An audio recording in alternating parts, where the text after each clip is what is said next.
అందరికీ నమస్కారం అండి. Welcome back to our channel. ఈరోజు మన వీడియో ఏంటంటే ఒక మంచి హెల్దీ కారప్పొడి అండి. ఇది వెయిట్ లాస్ అవ్వాలనుకునే వాళ్ళకి, అలాగే హెయిర్ లాస్ అయిపోతుందన్న బాధపడే వాళ్ళకి, ఇలాంటి వాళ్ళందరికీ అనమాట చాలా హెల్త్ బెనిఫిట్స్ ఉన్నాయి. చెప్పుకుంటూ పోతే ఇప్పుడు మనకి వీడియో సరిపోదన్నమాట. ప్రతి విషయంలో కూడా మనకి ఈ పొడి చాలా యూజ్ అవుతుంది అనమాట.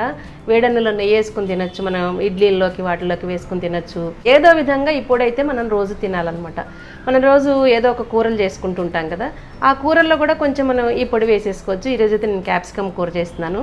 మనం చేసుకునే కూరల్లో, వేపుళ్ళల్లో ఈ పొడి వేస్ట్ చేస్తే సూపర్ టేస్ట్ వస్తుందండి. ఇది ఫ్లాక్స్ సీడ్స్తో చేసే కారపొడి అనమాట. చాలా రకాల కారపొడులు చేసుకున్నాము. తర్వాత కొబ్బరి పొడి అని, కంది పొడి అని, నువ్వుల పొడి అని చాలా రకాల పొడులు చేసుకున్నాం కదా. ఈ రోజైతే ఈ ఫ్లాక్స్ సీడ్స్ కారపొడిని ఎలా తయారు చేసుకోవాలి అనే విషయాన్ని వీడియోలోకి వెళ్ళి చూసేద్దాం. దీన్ని ఎలా యూజ్ చేసుకోవాలో కూడా, అంటే మనం వంటల్లో వేసుకుని చేసుకుంటుంటా అని చెప్పాను కదా. ఈ ఫ్లాక్స్ సీడ్స్ కారపొడి తయారు చేసుకోవడానికి నేను ఇక్కడ మెజరింగ్ కప్తో 2 కప్పుల ఫ్లాక్స్ సీడ్స్ తీసుకుని లో ఫ్లేమ్లో డ్రై రోస్ట్ అండి, నూనె వేయాల్సిన అవసరం లేదు. ఒక 3 to 4 minutes పడుతుంది మనం లో ఫ్లేమ్లో వేయించుకోవడానికి. చక్కగా కమ్మటి సువాసన వచ్చి చిటపట్లాడినప్పుడు వీటిల్ని పక్కకి తీసేసుకోవాలన్నమాట.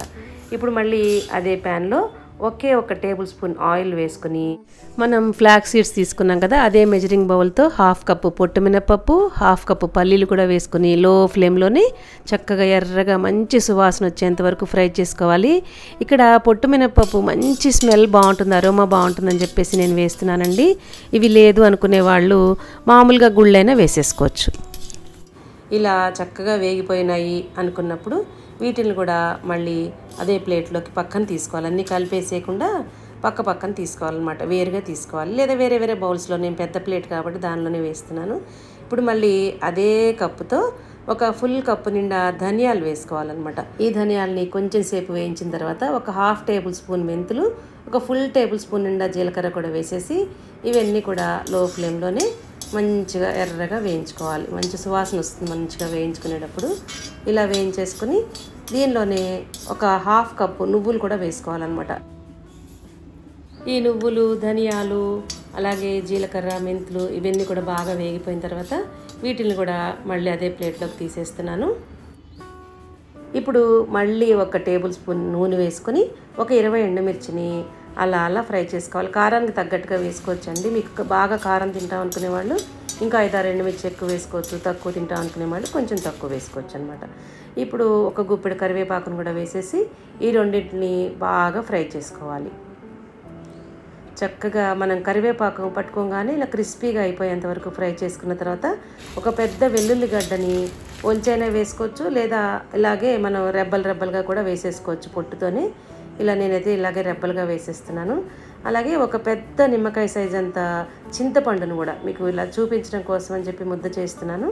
ఇంత సైజ్ అనమాట. దీన్ని చక్కగా ఇలా పీసెస్గా తీసేసి ఇలా రెబ్బలుగా తీసేసి వేయించుకొని మళ్ళీ ఒక్క నిమిషం ఆ వేడి మీద ఏమైనా చెమ్మ ఉంటే పోతుందని చెప్పేసి వేయిస్తున్నాను.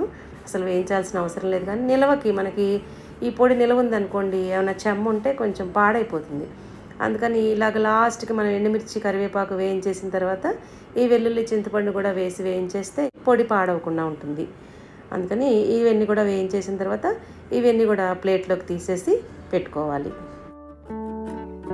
ఈ ఫ్లాక్స్ సీడ్స్ కారపొడికి కావాల్సినవన్నీ వేయించేసి పెట్టుకున్నాం కదండి.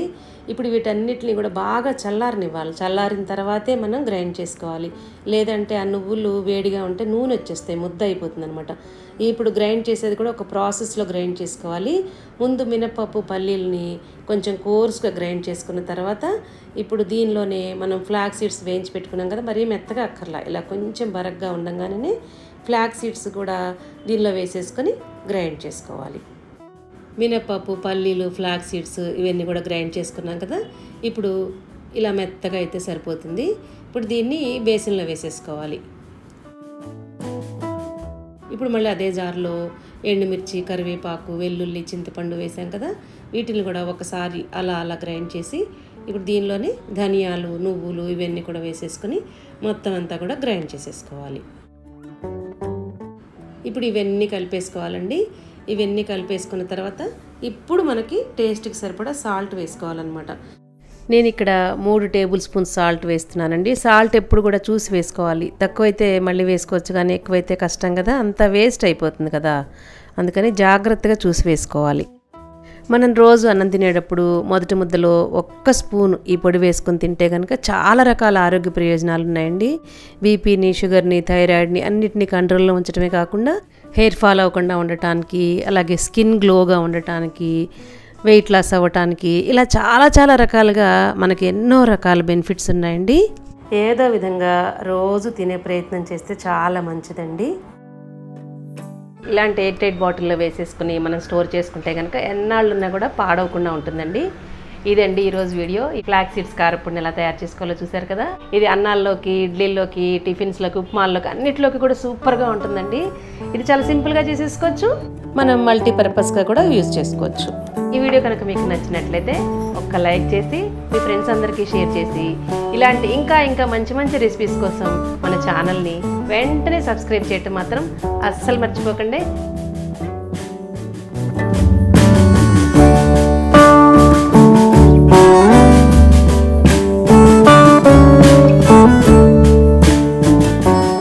Thank you for watching.